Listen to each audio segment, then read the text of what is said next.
If we can have that same spirit, revive the spirit of Beijing and say, yes, we can. I think that will be what I call accelerated action. Hello and welcome to Qatar 365 with me, Laila Humaira. On this episode, we mark International Women's Day by telling the inspiring stories of women determined to accelerate action, this year's chosen theme. Adel Halim met some powerful First Ladies who had pretty strong words for global leaders. But first, I'm here in Education City to find out more about the institutions that have a high number of young women pursuing STEM subjects. These are no ordinary pair of shoes. They've been modified to meet the sensory needs of children with autism. And these are the extraordinary young engineers behind the invention. 8th grade students Sarah Faisal Al-Dosari and Mira Yusuf Al-Kabi. So our main goal is to help the parents find their children if they ever get lost, because especially autism patients, they feel more scared and they can go anywhere. To make what they call the Smart Autism Shoe, Sarah and Mira took apart a regular pair of shoes and installed a GPS tracker motherboard, which they made themselves. So also here we have an SOS button. In case the child feels unsafe at any point, anytime, any point, the child feels unsafe, they want their parents to know. They press it, their parents will receive an SMS with their location, with everything. The Smart Autism Shoe got them a place on Qatar Foundation's edutainment program, Stars of Science, as the youngest innovators on the show. I've always liked solving things. So engineering for me, whenever there was a problem to solve, I never found it as something that was boring. From aspiring engineers to an accomplished scientist, I've come over to the Manufactory Building, which is part of Education City, to meet Dr. Fadwa El Malouhi. It's in these halls and research labs that Dr. Fadwa is imparting her knowledge in STEM to students, and where she and her colleagues are shaping Qatar's future generation of scientists and engineers. Just like Sarah and Mira, Dr. Fadwa's love for science ignited when she was 12. She's never looked back since, even when she's found herself being the only woman in the room. The day I wanted really to become a physicist was during middle school. And that day I said, oh no, I want to be a researcher, I want to be a scientist, and I want to be a physicist. Dr. Fadwa's passion for engineering made her dive into the world of material science. Her research led to launching a startup called Aisha Informatics, a digital decarbonization platform which can be used at an industrial scale to slow down the effect of the climate crisis. I have the power actually to simulate materials, processes in large supercomputers, and there is a way that we can decarbonize businesses and make them achieve their decarbonization targets much faster than the 10 to 20 years because we don't have time.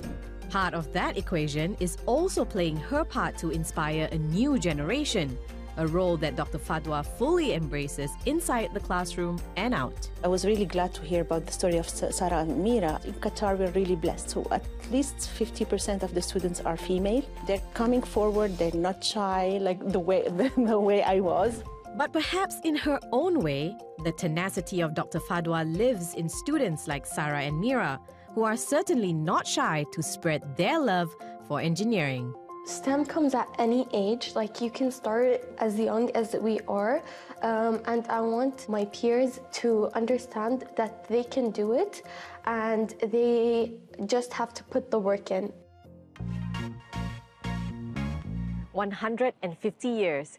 That's how long the World Economic Forum says it could take for gender parity in economic opportunities to be achieved at the current pace. And while that can sound demoralizing to some, others choose to focus on changing as many lives as they can while also inspiring others to pay it forward.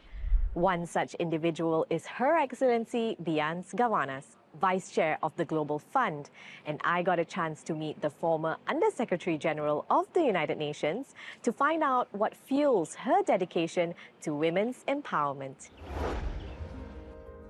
I first wanted to start with your role at the Global Fund. Can you map out the organization's strategies and goals? Representing the Global Fund, as you know, it was established in 2002. And the main aim at the time of the Global Fund was to fight the 3 diseases, HIV, malaria, and tuberculosis. Our strategy that we have now adopted is talking about human-centered approaches. It focuses on gender, and it also speaks to issues of resilient health systems. And over the years, by investing in the 3 diseases, we also strengthened health systems. So when we look at the fight for gender parity and gender equality, so often we see that the time to parity is some seemingly unreachable figure. So how can we as a collective, as individuals, as governments, as organizations, stay focused to achieving this common goal? The measurement of progress, of women's progress, is not just about the numbers in parliament or in cabinet. It is looking at that village woman who showed resilience within her community and has built up her community despite all the challenges. I think seeing women in various positions nowadays, it does inspire young women. And I'm always saying to young people or young women, when I occupy these positions, it's not because I fell from heaven or that I'm an alien. I'm a daughter of Africa from Namibia that started where I started in my life to where I have become. Obstacles, yes, they are always there. But if I can, then surely every girl should be able to. And I hope it won't take another 135 years, but here we are, here I am. The theme for International Women's Day 2025 is Accelerate Action. What does that mean to you? And what is your message to women who are watching all over the world, no matter how old they are and no matter where they are? We must make a lot of noise. We must be noticed, much more than we ever had been. But it's important that we stand together as a collective, that we recommit ourselves to that vibe that existed at Beijing. We need to reflect back and say to ourselves, what was it that made thousands of women come together in Beijing and say to themselves, women matter. Say to themselves, women's rights are human rights. So if we can have that same spirit, revive the spirit of Beijing and say, yes, we can. I think that will be what I call accelerated action. Not to continue to be good girls, but to be bad girls too. Officially recognized by the UN General Assembly in 2020, the International Day to Protect Education from Attack brings together global leaders, UN dignitaries, and youth advocates. The goal is to bring international attention to attacks on educational institutions, which the Education Above All Foundation says increased 20% from the previous year.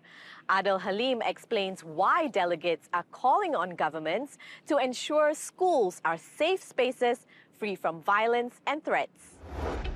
Some of the most influential women in the world gathered in Qatar with one goal in mind: to call on the international community to prevent attacks on educational institutions.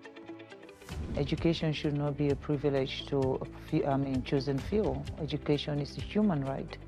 And if no one is willing to talk or to save the lives of these children, we should also use our voices and amplify the need for peace globally. Sierra Leone was at war for more than a decade, until 2002. 2 decades later, the country's first lady says part of rebuilding means spending a lot on education. When you destroy education, that country will be backward for many, many, many years. Liberia's foreign affairs minister has also seen education come under assault in her country. The human cost of war cannot be calculated. And for each school that's attacked, for each school that has been rendered, incapacitated in terms of means to serve the needs of the children, you're attacking the future. The United Nations Population Fund says 63% of the population is under 25 years old. Some are ex-combatants and face formidable challenges ahead. One message that came out very clearly, which I fully agree with: the world is in chaos. Put women at the helm and the world will change. Nurul Izzah Anwar was a Malaysian member of parliament for 3 terms. She was excited to see a wide-ranging and diverse panel of powerful female voices. I love that most of the voices were from the global south, because it's so hard sometimes to even know that these experiences are so valid and relevant to girls of today, that we're not hearing from the positions of entitlement or judgmental tone, but actually lived experiences. The high-level event was organized by Education Above All, a global foundation trying to push for quality access to education everywhere in the world. We find that our problems are just growing faster than the solutions. In the last few years, there's been a 20% increase in the amount of conflict and therefore the number of children who are out of school or in need. During live war, often the attention is on humanitarian support and not on long-term development support. We do our best in that field as well, but we also really push and promote the kind of build back better philosophy. As Sierra Leone continues to rebuild itself after a decade-long war, its First Lady has a message to young girls in attendance or watching at home. Do not allow anybody kill your dream, and that focus on your education. If we continue to bring each other up like that, nobody will be left behind. From young engineers to accomplished diplomats, we've seen how representation, support, and empowerment can help fuel the aspirations of women no matter how old they are or where they live. We hope you've been inspired by the incredible women we've met in this episode, but that's all the time we have for now. For more, check out Euronews.com and connect with us through our hashtag. Thanks for watching, and we'll see you next time on Qatar 365.